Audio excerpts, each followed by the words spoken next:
केंद्रीय कानून मंत्री किरण रिजिजू ने बीबीसी की बैन डॉक्यूमेंट्री पर प्रतिबंध लगाने के केंद्र सरकार के फैसले को सुप्रीम कोर्ट में चुनौती देने वालों पर निशाना साधा। उन्होंने कहा कि कुछ लोग अदालत का कीमती वक्त बर्बाद करते हैं।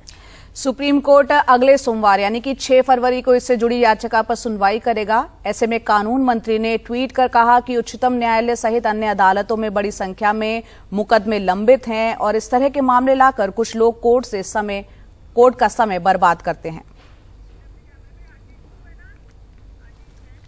आशीष भार्गव हमारे साथ जुड़ रहे हैं। आशीष, अगले सोमवार को 6 फरवरी को इस मामले पर सुनवाई होनी है। इस बीच कानून मंत्री का बयान आया है कि इस तरह से मामले में पहुंचते हैं जब सुप्रीम कोर्ट में तो वक्त की बर्बादी वो बता रहे हैं।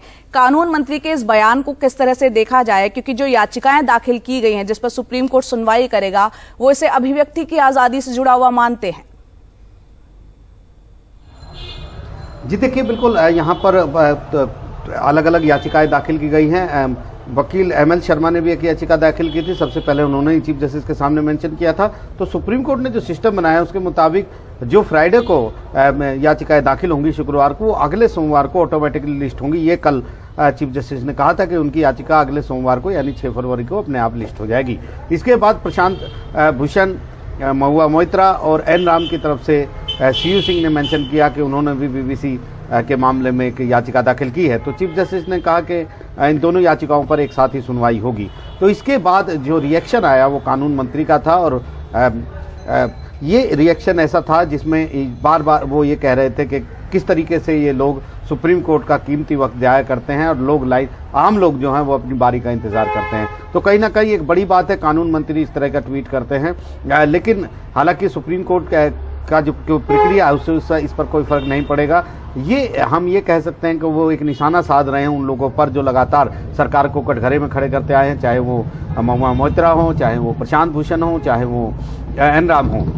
तो कहीं ना कहीं वो ये बताने की कोशिश कर रहे हैं कि ये लोग किस तरह के से देश की सबसे बड़ी अदालत में जाते हैं और अदालत इनकी याचिका पर जल्द सुनवाई भी करती है। एक तरीके से वो ये इशारा कर रहे हैं। लेकिन काफ़ी अहम बात है इसलिए भी होगी है कि वो लगातार कानून मंत्री जो हैं वो कोलेजियम सिस्टम को निशाना बनाते रहे हैं। पहले भी उन्होंने पार्लियामेंट में सुप्रीम कोर्ट के लिए बोला था कि सुप्रीम कोर्ट जमानत के मामले क्यों सुनता है, वो संवैधानिक मामलों की सुनवाई उसको करनी चाहिए और इस तरह की PIL और जमानत के मामले उसे नहीं सुनने चाहिए, ये उन्होंने कहा था। लेकिन इसका जवाब चीफ जस्टिस ने दिया था सुप्रीम कोर्ट के भीतर से, जब एक मामले में यूपी के एक व्यक्ति को जब 18 साल की सजा हो गई थी बिजली चोरी में, तो उन्होंने ये कहा था कि जब लोगों के अधिकारों की बात आएगी, उनकी स्वतंत्रता आज़ादी की बात आएगी तो सुप्रीम कोर्ट के हाथ बंधे नहीं हैं, वो चुप नहीं बैठ सकता है और उसे आगे सुनवाई करनी पड़ेगी। लोगों को, नागरिकों को उनका मौलिक हक दिलाना पड़ेगा, राहत देनी पड़ेगी। तो कहीं ना कहीं हम उसी परिप्रेक्ष्य में देख सकते हैं कि जिस तरीके से लगातार